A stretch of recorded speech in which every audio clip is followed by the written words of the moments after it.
Welcome to Playful Podcast, your guide into the underground scene where we discover topics on kink and electronic music every week. Don't forget to subscribe to not miss out on our next episode. We're excited to be here today with DJ and producer Cormac. Cormac is known for playing disco, italo disco and house, and known for his closing performances at Berghain's Panorama bar and their SNAX parties with sets that can go on for over 10 hours. In this conversation, we speak about Cormac's teenage years, denying their queerness, and then finding power through the club scene. Something that's been a journey and led to them today being sober. As you can hear, this is an episode full of depth. Let's get to it. I am Amanda, and this is Playful Podcast. You grew up in North Ireland, which was in the 90s war. Yeah. It was a war zone. Yeah, a war zone. Yeah. Who were you? Like, who was little Cormac? I guess it was quite a stifled environment in many ways. I grew up when there was a lot of sectarianism and people finding an identity within their nationality, whether it was one side or the other side. And that I couldn't connect to that. I think partly because how I grew up and also just being a queer kid, I wasn't interested in that. I was kind of interested in fantasy things and like music and things that were maybe a bit more escapist. I would say, who was I as a kid? I was kind of like a flamingo landing in a yard full of chickens. Yeah. Yeah, I think like they didn't really... flamingo. A flamingo. I think I think they didn't really quite know how to handle me totally.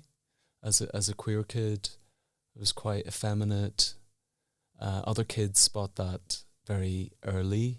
That there's something. And they know that before you know that, which is strange. So people start kind of othering you or pointing stuff out before you realise, and then, you know, you hear that word gay or faggot or queer, and you don't really know what it is, but you know that it's not good. So there was definitely that period. And especially during the war now, how, like, did your family, like, were they welcoming you to be who you are? Or how was... I feel like, you know, having met so many people, I feel like in one level I'm very lucky to have had the family that I had. You know, I was well looked after, I was clothed, I was fed. It was very great on many ways.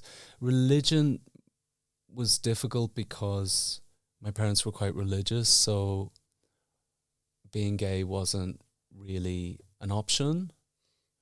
And there were no, I guess one of the casualties of civil war is the absence of culture, or at least the restriction of culture, because you don't have any influx of other people visiting. You know, if you were English, it was kind of difficult to visit, or it was a bit scary to visit.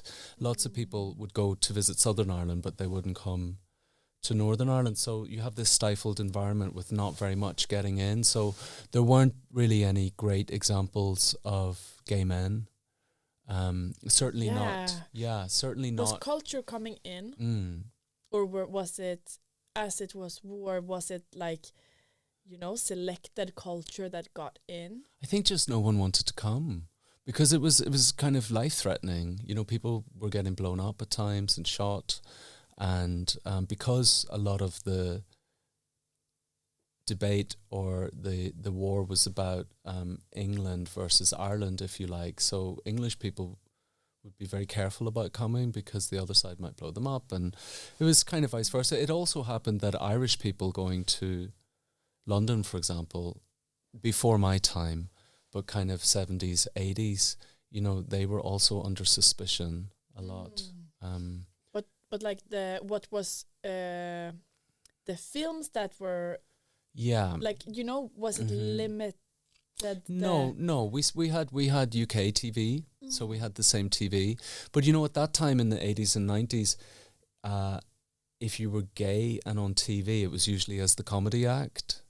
So I think that I've noticed that actually in culture in general, that the thing that is threatening, one of the first steps that's taken to integrate the threatening thing is to make them seem harmless and to make them comedy. So very often, like, the few gay people that were on TV were kind of camp, effeminate, almost like slightly satirical send-ups of homosexuality. So it wasn't really, it was seen as funny, but it was also seen as ridiculous. Yeah, that's not a very nurturing thing to see when you're trying to find your own identity. No. Like, it's very limiting to Yeah. take it, because taking yourself serious, I feel that's something that also I have been struggling with as a young teenager. Mm-hmm. Because it's very much like either you are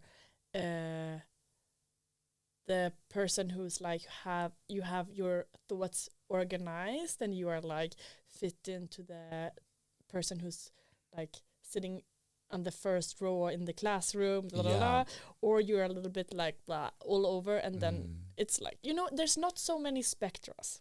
No, and identity is so important at that time. Like, you're trying to find it, but it's also a safe space, like how you identify and with which group, if there's a group. And it was very stressful. I was pretty stressed at that time. Yeah. Yeah. What, because then you moved to London when you were, how old, like 20 something? Yeah, like when I was like 19, 20. 19. I mean, I discovered rave culture in Northern Ireland because one of the few advantages of the terrorism was that the terrorists, one group of terrorists discovered rave culture and discovered drug culture, really. And they opened up an illegal rave in the town where I grew up, really randomly. And so I was able to go there underage, and ecstasy culture was a real education for me, because instead of people asking, what religion are you? They were asking, like, what have you had? What have you taken? And it was the first time I saw men hug or like look after each other. Because it was kind of very tight and restricted before that. So that was already changing things for me. And I guess that's where I was finding a sense of safety and family within that culture, even though I couldn't really be out at that time and I wasn't really sure. I was still kind of in denial and a bit of my own homophobia. Ah, really? Yeah, I think that's, at least that was the case for me. I was slightly homophobic. Yeah, I think I've heard that this is it's a defense mechanism, no? Yeah, and I think, whether you agree with your parents or whether you even like your parents, I think there's like a very natural instinct to want to be cared for by your parents. Yeah. And if you have this sense that something about you is wrong, you want to deny that as a kid, you want to kind of swallow that or push it away because it might deny you care.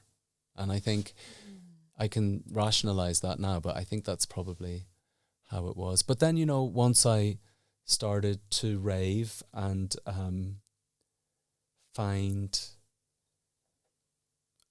embrace my dreams a bit more and realize that there was going to be a life for me beyond where I was, and that, how things were for me wasn't going to be how it's going to be.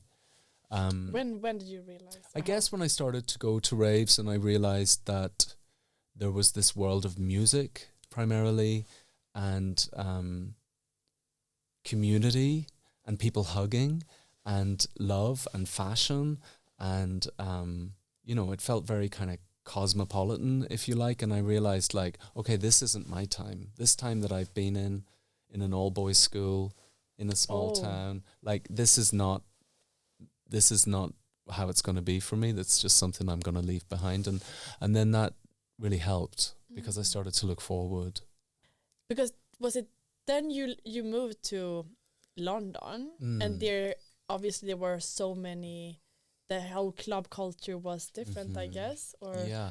I mean, I went to university first in Northern Ireland because that was kind of the path laid out for me. I didn't realise that music could be a job, although music was very present in our house. I didn't know that could be a job. Like, my mother was really into music, but she was also kind of afraid of it distracting from academia because my parents thought, you have to be academic, you need to go to university. What did you study? I studied psychology. Ah. Yeah. Not surprised. No? No. I don't know. You feel very aware. Yeah, I don't know. Were you? But that's very interesting though, because when you studied psychology, were you also as aware as you are right now, or like like the roots kind of? No, I think if I have awareness, it's come from trying to get peace of my inner world, because on one level, growing up like that, on one side of the coin, it made me very defiant and very kind of angry and kind of fuck you, I'm going to live in my greatness and my fabulousness. But, the negative effects of growing up in that environment of, bullying and repression, I've had to deal with those as well. Like, it wasn't enough just to say, I'm great, I'm going to get on with it. I also had to unpick that stuff. And I think if I have any wisdom, it maybe comes from unpicking that. And it's still a journey. It's still something that I work on. So if I have anything to share with you, it maybe comes from trying to make my inner world more livable and more happier. Yeah, that's a fucking journey. Yeah. Because it's like never ending. You fall into you think like, I found it, and then life goes on and it's a new bump in the road where you're like, no, I didn't. And then like, I found it. I don't know. But you know what? It sounds cheesy, but any kind of suffering, I think, I'll speak from my own experience, because people really fucking suffer in this world. Yeah. I think it's a nuanced thing. Some days are good, some days are bad, but it has the ability to make you more compassionate. It can make you really fucking bitter, or it can make you more compassionate. And you might have bitter days, but you can also tap into compassion, I think. Because how did you do that? I don't know, it's a daily practice. I don't always do it. Yeah, but you do it, like you practice it. I do try to practice it. How do you practice that? How do I practice it? I practice it. I'm a meditator. You are. That was what I was thinking. I think that's a great tool, not to be. Yeah. I practiced like Vedic meditation for many years, but Vedic? Now, it's kind of the meditation that became TM. Like transcendental meditation. But I didn't learn it from transcendental meditation, so I have no connection with that school of thought or meditation. But from my understanding, they took what was known as Vedic meditation, which is as old as yoga, and it's a mantra meditation, and I've done that for many years. But I also practice the Metta Bhavana, which is a Buddhist meditation for compassion. Wow. How did you find meditation on your and these because I was really bitter. Yeah. Because I was like, that stuff naturally appealed to me because it looked like some kind of answer to living more peacefully in myself. So I was quite interested in meditation, and I would go sometimes to the Buddhist Center in London, and they were teaching like... This early you started? I mean, I was going to the Buddhist Center on and off. Yeah, like in my 20s at the Buddhist Center, yeah. I mean, I wasn't a Buddhist, but I was interested in It's very modern of you. Is it? Isn't it? It's like what people do now. Yeah. Maybe. Yeah, I guess so. I've watched that side of things become more popular. Like, I used to be a yoga teacher, and you were before everyone else. Yeah, usually you leave DJing and become a yoga teacher. I did the opposite. But when I started to practice yoga, which isn't that long ago, I mean, it's 20 years ago, but you kind of learned everything from books. And now it's like super accessible. YouTube. Yeah, now you can kind of learn everything on YouTube or access things on YouTube. But I was exploring that quite early on. I was also partying a lot. So let's get the full picture. That's what I was thinking. Yeah. Because we didn't really dig into the we left it with the ecstasy at the But ecstasy part. Culture is like, at least in the 90s, it was very there was a slight hippie feeling to it. I mean, you would call it the summer of love from the late 80s, but I wasn't taking ecstasy then.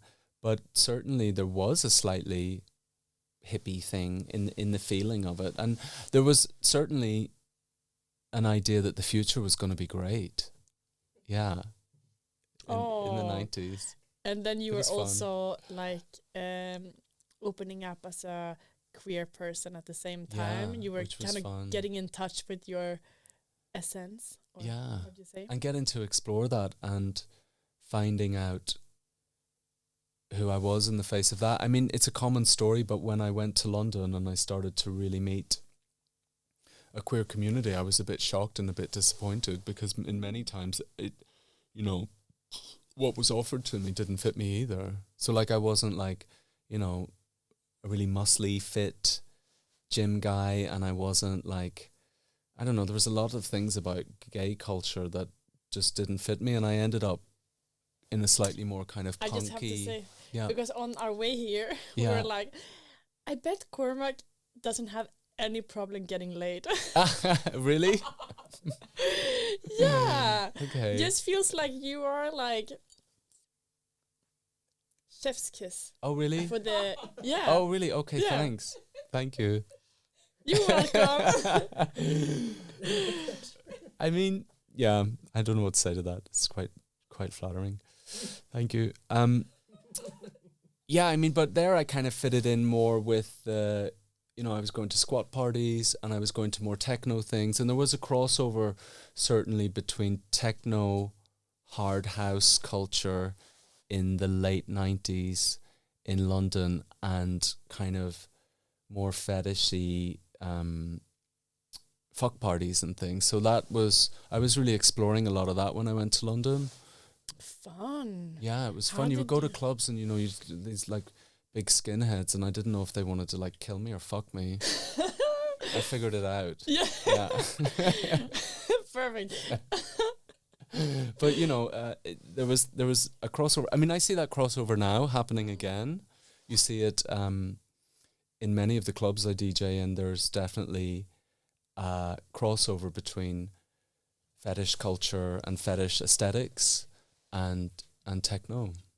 Yeah, it's happening That's again. what we like hearing. But it's more mixed now, which is great. Oh, please tell me more about this. Well, I mean, at least in my experience, it's more mixed because I was going to a lot of clubs where it was predominantly men. There were women. I used to go to a party in London called Fist, which was a fetish party. Sounds like. Sounds like it. And that was run by a woman, by Susie Kruger.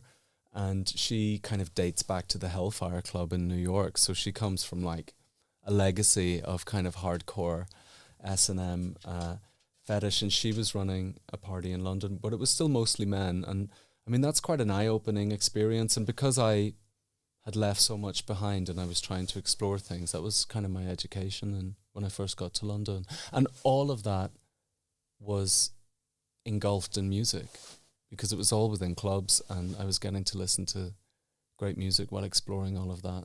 Yeah, the thing that you have been into music your whole life is like so clear. But like, when did you start playing yourself? Yeah. Well, as I said, I didn't really know. This dog is so beautiful. I didn't really know it could be a job, and then I realized, I mean, I was meeting DJs and I was really into the music in the clubs we were going to. My friends seemed equally into the music, and then the music changed. So there was this kind of shift in the music into kind of more like big room, I would call it like New York tribal percussive house, and I just wasn't into it. And every time we would go out, I would be like complaining, and I noticed that my friends weren't complaining. Everything else that was going on in the club was enough for them, and it wasn't really enough for me. And then I was just complaining a lot, and then my friend said to me, well, shut up. Like, you know, why if you think you can do better, why don't you? And then I said, okay, I will. And then, you know, in London, everyone asks you. Okay, I will. I love it. You know, in London, everyone asks you what you do. Oh, way before they ask you your name. It's in fucking insane. This is part of why I was feeling when I came to Berlin, like, I can finally breathe, It's because people didn't care about what you did. It's not even, if you ever, like, I went to this one party and I accidentally asked, it was like 2 weeks after moving here. I was like, what do you do? It's such a weird question here. Yes. And they were like, what do you mean? And I was like, fuck. So it's like, do you do like pottery? Yeah. And it was such an awkward moment. And they were like, yeah, sure, I don't know. You But know, isn't it lovely? I mean, it's it's so lovely lovely. to not be defined by, It's beautiful. your profession. So then in London, I was kind of a club kid, a bit ambitious, wanting to do something. I didn't know what it was going to be. And people would say, what do you do? And I would say, I'm a DJ. And I couldn't mix. I couldn't DJ. But as soon as the words came out of my mouth, I started to get gigs. People would be like, oh, here, DJ there. Oh, can you come and DJ here? And I was just thrown in at the deep end. So smart. Life hack. Yeah. Right. I don't know. It kind of felt like... Maybe not anymore in Berlin. Yeah. But I mean, it kind of felt like it was waiting on me in some way. And then as soon as I said it came in. And I couldn't mix, but I had records. I'd been collecting records. And so I just took like my favorite records to the club and just played them. I didn't mix. And it seemed to work. And it was around the start of what became kind of Electro Clash, which was kind of this New York bandy, electronic, very DIY culture. So the fact that it was a bit rough and ready was okay. It was okay if it wasn't perfect. It was a bit rough because that was kind of part of the scene somehow. So that did me well. Yeah. And then when did you go to Berlin the first time, or like experience the nightlife here? Like I've been in Berlin, I've been coming like, it must be like 16, 17 years. So I was coming like with my ex-partner and we used to come very often, and we would go to SNAX. I think we went to the first SNAX at Berghain. I know we did, because it was Miss Kitten DJing, and I didn't know Miss Kitten then. And I remember my boyfriend and I being in the club, and it was just full of men, and we were just mesmerized by her, like the only woman in the room. It was like just mesmerizing. Yeah, she's mesmerizing, sure. Yeah. and just a great music, and that was, yeah. So we were coming quite often, and then I just was coming regularly after that, like coming very often to go to Panorama bar at the time. The first year, from what I remember, Berghain wasn't open. It was just Panorama bar. And then, I was just coming very often. And I was going often to leather bars and more kind of cruisy leather bars and things. So, Berlin was kind of playground. Yeah. Okay. So, but if you would compare like the parties you went to in London with the Berlin ones, what differed them? Well, I think the thing that differed is gentrification. Mm-hmm. London really became predominantly a financial capital. And when I first moved to London, you could live there if you had no job. You could live there if you were a banker. I didn't know any. So you had this whole spectrum of people, and then all the different kind of cultures that lived there. But with it becoming a financial capital and the gentrification that's come with that, there's been an eradication of many people, many very interesting people who maybe slip through the net of earning a lot of money, but very inspiring, artistic. I struggle to call it subculture because it's not really a subculture, but just there's an eradication of very many people who can't live there. But at the time, when it was very mixed and when it was very free and liberal, the clubs represented that. And one of the things that fell away with the gentrification was we lost a lot of clubs, and we lost a lot of gay bars, like a lot. There used to be like, where I live in London, there was like 4 gay bars around, and they all went within like the space of 2 years. It was brutal. Yeah, it was really brutal, like to build flats, or people, making a lot of money from selling their properties. And so I guess the difference is still that Berlin feels less capitalistic. I mean, things are always changing. Certainly in comparison to London, it still feels less capitalistic. And I hope the gentrification here is slow. I mean, it's clearly not, but I hope it's slowing down in some way, because a lot of the things that make a city interesting can't thrive in very capitalistic environments. Yeah, you were mentioning that 4 gay clubs had to close down. What are your scares for Berlin? Well, I mean, we already see it. We lose locations and we lose venues, and they become like slightly legendary. I can think of Grishmulla was an incredible location and venue for parties, but there are many. I guess I hope that Berlin still has some secrets to discover in terms of locations and bunkers and places, but I think that would be my concern or my fear, if you ask me, like that we lose that rapidly. And I but I also feel like clubbing culture has a different status here. It's not necessarily seen as just hedonism. In London, it's very much seen as hedonism, and it becomes the scapegoat for a denial of drug culture. Let's blame the clubs. Let's not address the fact that everyone does drugs, or many people do drugs. I feel this here in Berlin too. Yeah, it can happen. I mean, it's much easier to point the finger at clubs than it is to have that open, honest discussion, because it's such a shift in society to have that discussion. But until we have that discussion, I think there's going to be a lot of fallout. There's going to be a lot of casualties of that. Yeah. Because it's the truth. Yeah. You can't avoid the truth forever, so it needs to be said. Definitely.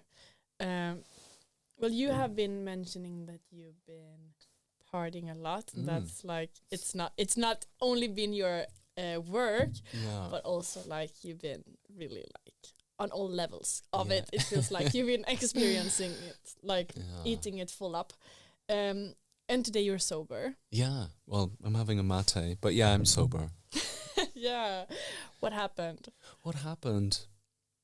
Well, I guess, I dove into rave culture, I dove into drug culture, and it was a great solution for me for many years. I would say that, without sounding too dramatic, I would say, like, to some degree, it saved my life. The stress that I was under, and I was pretty depressed as a teenager, that was a solution. And I look at it now, and I kind of, with my journey through drugs, it was the best solution I had at the time, and it was great. For many years, it was really great. And, all the things that come with clubbing, there's a real learning of empathy and connection, and you meet a lot of people that you wouldn't meet normally, and there's a lot of inner journey and work that can happen. But after like 15 years of it, I would guess, well, it's important to say that all of that great exploration, there's a flip side to it. There's like come downs, and there's negative side effects, of course. And I guess after 15 years of it, I had more negative side effects of it than enjoyment. And I really felt like I was going round in circles.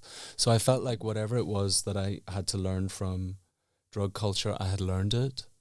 And if I wanted to stay in that, I would have to start doing different drugs. And I kind of realized that I was starting to do different drugs, and I didn't like it. So I hit a few rock bottoms. I hit a few rock bottoms, especially with alcohol. What is a rock bottom? Well, for me, it was kind of like a negative consequence of my drinking. That, did I want to continue having those, or was I willing to say, okay, that's as messy as it gets? So like things just like, cutting myself, like falling off my bike, starting fights, believe it or not. You? Yeah. Really? Yeah, because, a lot of the impact of growing up in that environment was I was really angry. Yeah, true. I was really, really angry. And I'm grateful to my anger because, if you're angry, you'll survive. And if you're just faced with like grief and collapse or anger's the better one. So, but, I didn't know how to process that. I didn't know how to deal with it. I didn't know. That might have been a good lead into why I was doing yoga and things. I was trying to kind of tame that angry tiger a bit. Feels like you had such a voice of awareness. Can you say that? Yeah. Like, maybe maybe I had a lucky elf looking after me, Irish leprechaun. I don't know.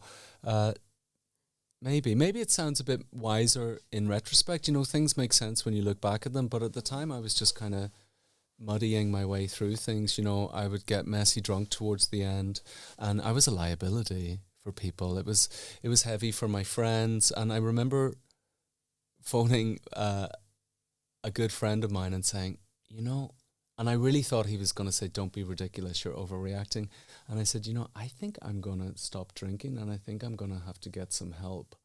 And he said, I think that's a really good idea. And no one had said anything before you discovered it people yourself? did, people were saying, oh, you need to stop after 2 drinks. Oh, you need to know your limits. So I kind of internalized this idea that I was messy from a lack of self-control. But what I think of addiction now is that, that's just not possible. I know that I am disciplined and focused and have, I can set myself boundaries, but when it comes to substances, that goes out the window. So it wasn't, I kind of had internalized this idea that it was a character defect or something, that it was a failing on my part to not know when to stop. But the reality was when I started, I couldn't stop. Yeah, and isn't it, this is just an idea that may be stupid, but isn't it a little bit in the Irish blood? Yeah, I mean, it's there. Right? Like it's definitely there. Yeah. Yeah, it really is. I mean, it's very normalized in Irish culture, to call yourself an alcoholic in... Ah, really? To call yourself... okay. Oh, if you called yourself an alcoholic in Ireland, it would mean that, you're living under a park bench. So, like, the spectrum of what is normal drinking in Ireland it's a bit different, because it's such a part of culture and it's such a source of celebration. So it's kind of hard to get a grasp on, like, is this great or is it not great? Or, having hangovers and having the fear the day after drinking, that's kind of normal and talked about and laughed at. And, it's like part of life. It's kind of ingrained in the culture. Yeah. But did you feel that your party lifestyle changed when you got sober, or could you handle both, or like... Well, I stopped drinking, and then I thought, there's no way I'm going to stop drugs because I don't need to. And then, and then after about a year, I think it was a year and a half, I realized that was the same thing for me. Like, I kind of ended up in not as quite a tough place, but I ended up in a similar place of feeling like I didn't feel good. This was the thing. I would say that alcohol and drugs were like a solution to give me peace inside, and then they just stopped working. And then it was like, what the fuck am I going to do? How long after you... how long did it take until you realized they stopped working? Well, 15 years. Towards the end of that. And then you were like, fuck, I really persevered. I was trying to make it work. You know, so I really persevered, and then I also gave up drugs, and I got a lot of help. I still go to 12-step meetings and 12-step recovery, and that helped me a lot, and it opened me up to another community, and I learned a lot there. I still learn a lot there. I hear a lot of people who are also confident and like, I don't need... I think there is some kind of shame with needing to get help. Totally. Did you... how quickly did you realize you needed maybe some external help? Well, I mean, I had the idea that I had stopped many times, but I couldn't stay stopped. So I would stop and be like, oh, I'm stopping for January. And I would do it. And my friends would be like, oh, you're so healthy. Or because, like, I'm detoxing. Yeah, all of that. But the thing was, I would always start again, and I would always end up in the same feelings. And it kind of felt like Groundhog Day on some level. And also, I was not in a very peaceful place, so I would go out socializing and think, oh, I'm going to have a great night and stuff. And then I would go out and I would just feel awful, and I would feel completely alone in a room full of people. Was this when you were sober? This was when I was getting high at the end. So towards the end of my drug journey, Oh. I just felt miserable, and then I stopped going out, and then I was just kind of like doing drugs at home quite a lot. Ah, really? Alone? Yeah, fun. Fun. Yeah, fun. Yeah. So fun. Was it fun? No, No. it really wasn't fun at the end. Like you were hunting the feeling. I was like kind of, I was looking in the same places for some kind of relief. I was looking in the only places I knew. I didn't have. Well, I think I would say that when I started to use drugs, on one level, they saved me, and on another level, a natural ability to handle my emotional self stopped. So like something happened which really helped me, and then something got stunted. So when I got sober, I didn't really have the emotional capacity to feel all my feelings. Somehow it took a long time, and recovery really helped me with that. When did you, or was it the moment where you realized? I don't know. I just kind of always knew. Well, I had been getting external help from AA for a year. So when And I stopped, sounds like you then were not so judged, towards yourself in that sense. Like, if you the feeling of like I don't need external help. No, I never had that. I never had that. I mean, I've experienced that I've met people who like have judgments about getting external help, but yeah, I've kind of learned, I don't know, I had the instinct that would help me, and I would try it at least. And I think like something that's great about recovery, I would say, is, you can do a lot of self-work, and you can do many different modalities of self-work, and I've done quite a lot of them on my journey to getting sober. But something that can be a bit lacking is the reflection back to you. Someone reflecting stuff back to you. And recovery is very good for that, because you're not kind of left on your own with your exploration. You are part of a community, and you kind of get this reflection back, which helps get a perspective. So you get to see things that maybe you wouldn't see yourself. Yeah. It kind of breaks denial around things. It's very helpful. I love this talk. Thank you so much. You're I have so to welcome. say, it's not finished, but I just have to say thank you, because it really is so amazing to speak to a person like you who's so open and like brave. Well, I I try to be. Firstly, it. I'm not a spokesperson for recovery or 12-step recovery in any way. And it's not for everyone. And being sober is not for everyone. Many people are having great fun doing whatever they do, and I wouldn't change anything about my past. But the reason I speak about it is, as I get older, one of my aims, one of my intentions is to be a good queer elder. We lost a lot of generation. We lost a generation through the AIDS crisis, and I feel sometimes that queer culture doesn't have, enough grandparents or even enough parents. Sometimes we're just like kids running around trying to figure it out. And statistically, at least the last time I checked, LGBTQI+, I know that doesn't cover everyone, but people are 3 times more likely to experience depression, 3 times more likely to experience addiction, 3 times more likely to experience mental health challenge. And that's not because we're born that way. It's because of the impact of, let's call it homophobia, or growing up in a heteronormative world. Like, we have a long way to go to make it easier for queer kids. So, I mean, I speak about it for that reason, because I think people do suffer. Yeah. And, I don't have all the answers in any way. My journey, I've learned some things, and if I can share them, I will share them. They're not for everyone, and I don't insist that people do things the way I do.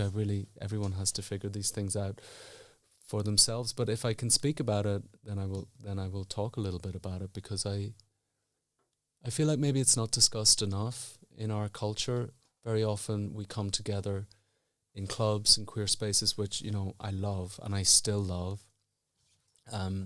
But very often when we're in those environments, we're not really faced with any difficulties that person might be going through on a Wednesday. We're seeing them like in peak performance, peak experience mostly, sometimes not. But, we don't really get a sense of what that person might be going through during the week, or if they're having difficult times. Suicide is much more common in LGBTQ plus people. So if I have any, if I can share kind of the things that continue to work for me, and it is an ongoing process, I don't have all the answers, then I want to do that. Do you feel so too, that you have been like living along, like a lot of different lives inside your one? Or Sometimes I feel like, I remember something from, kind of squat parties in London, or I had a thought the other day of like, wow, that's like a different world. I can't remember what it was, but I think it, I'm very grateful for where I am. There were times with my mental health, where it was pretty bad, and, I don't take it as like for granted to be here, because I had a tough time at times. When was it? With my mental health, with depression, it's kind of brought me to difficult places a few times in my life. I would say in my teens and in my 30s was kind of tough. So, I'm very grateful for every day, and I also, in part of my recovery is about gratitude, and I really try to stay in the day, not think too far ahead, and practice gratitude where I can, when I can, and that, for the most part, if I can grasp just those things, if keep it in the day and try to be grateful, that is kind of a nice way to exist today, to be today. Yeah. I don't look back so much. I mean, now that we're talking about it, it's like, it's kind of weird trying to piece all of that stuff together. Some days I feel more clear about it than others, but I really, I'm kind of excited by what I'm doing now, and like what the future is maybe, and kind of the projects I have going on now. That's kind of what I focus on. I don't look back too much. Yeah. Speaking of, have you ever been, because you've been you've been staying so focused for a long time, and you also reached so big goals. Do you feel that you have you been a career person? I've always worked hard. Like, even through the midst of all of the mess, I always worked at whatever I was doing. So, like, I would party with my friends, but I would always, like, if I worked in a cafe, I always still went to work. Like, very rarely would I not make it to work. So I think everyone in my family has that thing of, like, of working somehow. So I don't know if that's very careerist, but I think it would be the same if I brushed the street. Like, I would try to do it well, and having the opportunity to DJ. Excuse me. Having the opportunity. It's the Club Mate. Yeah, it's the Club Mate. Having the opportunity to DJ, yeah, I want to give it my all. But, if for some reason that didn't work out, I would still be okay. Like, it's not a desperate thing. I don't, like, need it. I really enjoy it, and I want to enjoy it, and I feel very privileged to do it. But if not this, then something else. I'm really glad it's this, but it's not like, I kind of hold it, but I hold it kind of loosely. Yeah. Wow. The what? Is it? Exactly. I was gonna say that feels like it's something that you don't want to suffocate something, that you are like letting everything flow and fall into place. And But you know where that comes from? It comes from when I was a yoga teacher. I really wanted the DJing thing to really kick off, and the more I tried at the DJ thing, it was weird. It was like I wasn't trying at the yoga thing at all. And I really wanted the DJ thing, and I was trying at the DJ thing, and the yoga thing was growing. It was very weird, and I kind of realized that, yeah, if you grip too hard, you kind of don't allow any room for the magic, You don't allow, because also the thing, maybe it will slip away, but maybe what it's replaced by is better, and you don't allow for that either. So I guess I learned that. I guess I learned, like, yeah, like, hold on to it, but don't be desperate about it. These are that questions before we go to the extra material. You'll say which one of the two you prefer. Okay. Can be none, can be both, but preferably it's Okay. one of them. Rooftop bar or smoky kneipe? Oh, neither. I really Makes don't like sense. bars. I never like bars, even through all of my party days. I never like bars. I would go to bars with my friends, but only if we could go to a club. I was just into clubs. And you are still into clubs even when I you don't love work clubs. Yeah, there. I really do. I So mean, you- I go less now because I tend to be in clubs every weekend with my work. So sometimes when I have a weekend off, I'd rather go into nature. But I still feel like that's my family. I should explore more clubs, really, that I don't play in. But I don't as yet. But I do see a lot of club culture through my work. Yeah. Do you have any clubs on your list? That I want to go to. Yeah. I mean, there's a lot of like clubs in Berlin that I want to go to. I haven't been to Gagan in ages. And, Fabio's a sweetheart, and I used to go there when it first started. And I haven't been to Pornceptual at all yet, so I would like to check that out. And someone told me about a great party the you other can day do called... 2 flies in one there. Yeah. Vegan and conceptual. Someone told me about a great party run by Irish people called Fandango. Oh, okay. Yeah, and someone told me like it's really good, and it's out at one of the public beach bath areas. I forget the name of it, like Plotzensee maybe. It's out Yeah, there, okay. and it's supposed to be really good. And there's also a party I think which has some Irish people behind it called Radiant Love. I don't know if it's still Okay. going. I'd like to check that out. I think that's a great name for a party. Yeah. Yeah. Oh, so fun. Yeah. Great ideas for all the Berlin listeners. Okay, Tulum or Tokyo? Ooh, I would say Tokyo. I've been to both, and I loved Tulum. I have really good friends in Mexico. Love them to bits, and we used to go to Tulum quite a bit. But yeah, I've been there a lot. Tokyo's great. I really want to go to Tokyo. Yeah, Never been, but yeah, it's great. it's coming sometime in my life, I hope. Okay, Breaking Bad or Married at First Sight? Oh, Breaking Bad. Yeah? Yeah. It was I mean, good. that's the kind of a hangover maybe from my youth days, but I love drug movies. Oh, And I okay. love like drug series, and like I love all of that. So yeah. All right. Fun. And you watched this one, I bet. Yeah. Yeah, it was It's good. Yeah, it's really good. Okay, FKK or bathing suit? Depends where, but FKK. Yeah, Yeah. you're in it. Love it. I'm also in it. I love it. Yeah. You- But I can also, depends where I am, but FKK, why not? Yeah, I think when you tried the fruit, Yeah. it's the opposite. It's the opposite as in the Bible. In the Bible, they try the fruit and they want to get dressed. Anyways, okay, YouTube or Netflix? YouTube. YouTube, Yeah. very modern. Yeah. Definitely YouTube. What do you look for? What do I look for? I mean, I watch a lot of dog videos. I'm really obsessed with dogs. Like funny videos. Sometimes, yeah. Or what else do I watch? I watch a lot. I mean, I get a lot of music inspiration sometimes from there. I watch my friends' DJ sets sometimes. I like looking for documentaries. I really like biographies and documentaries. I don't always find them on YouTube, but I like that kind of genre, if you like. Me too. Mm. Okay, early mornings or late evenings? Well, early mornings during the week. I like to get up early. I have a dog, so she gets me up quite early. But yeah, I like to get up early, and then at weekends, obviously, I have very late nights. Yeah, so you don't have any problem with the.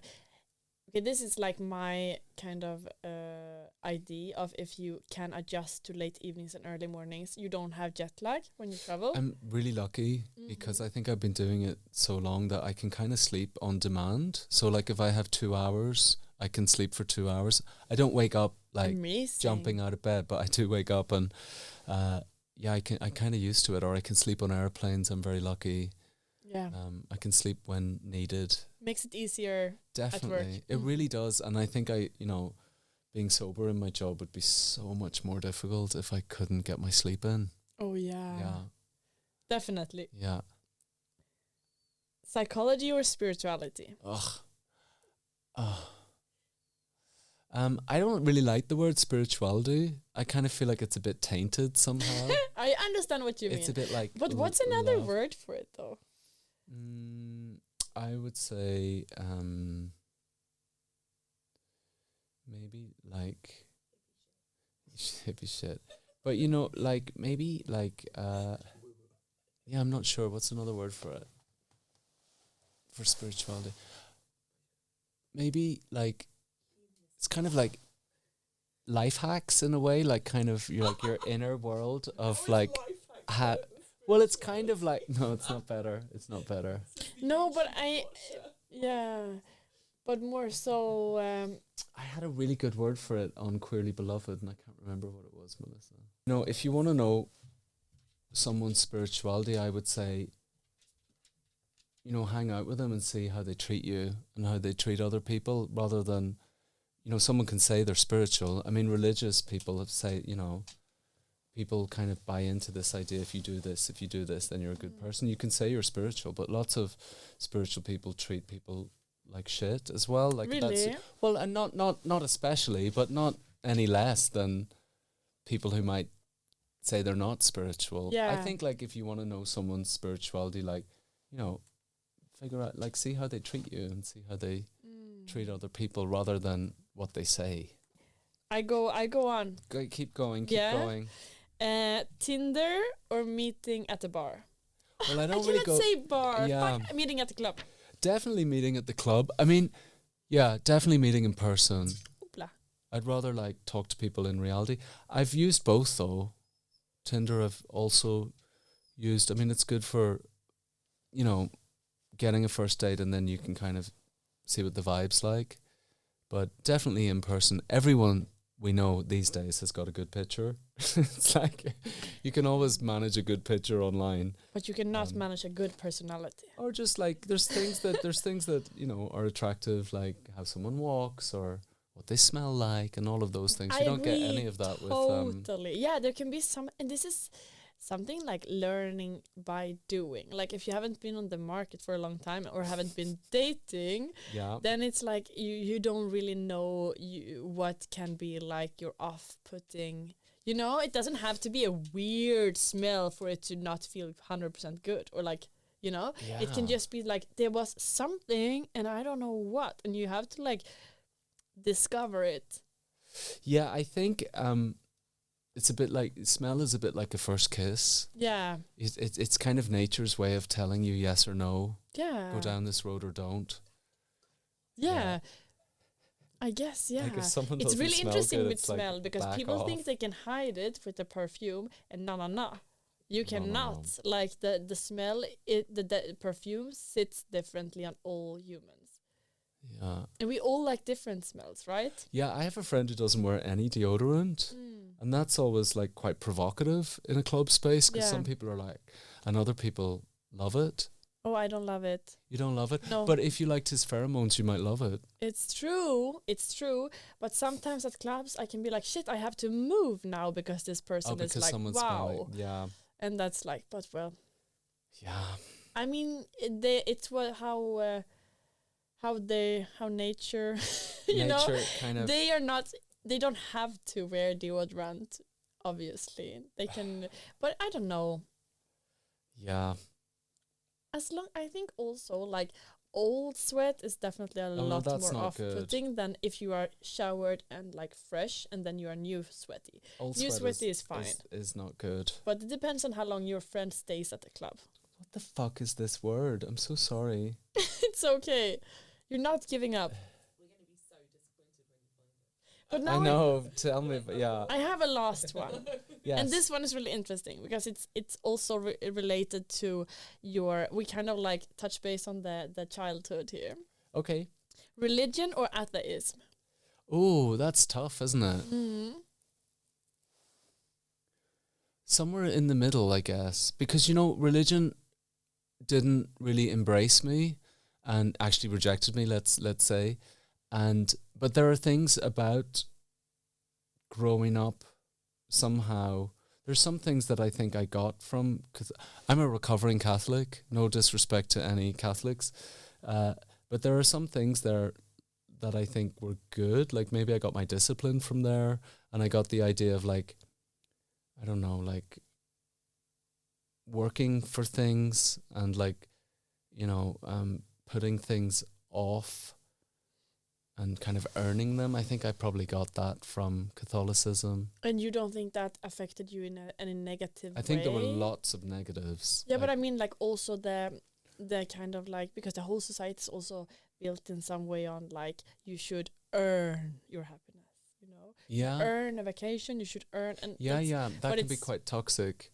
Yeah, but then there's also, you know, something good about working towards something and learning everything there is. You know, there's something about paying your dues, you know, like for DJing, for example, you know, I've played in bars and I've played at parties where nobody came, and I've played at parties where the equipment was terrible and you just have to make it work. And the thing about working hard kept me going somehow, because I always thought like, oh, this is shit, but it's part of the journey. Like, it just keep going. And I think there's something about earning your dues, which is maybe comes from my upbringing a bit, but there's a shitload of negatives as well. We have now come to the part of the podcast where, if you're a Patreon, you'll get to listen to the extra material where we speak to Cormac about how he prepares his sets from start to finish.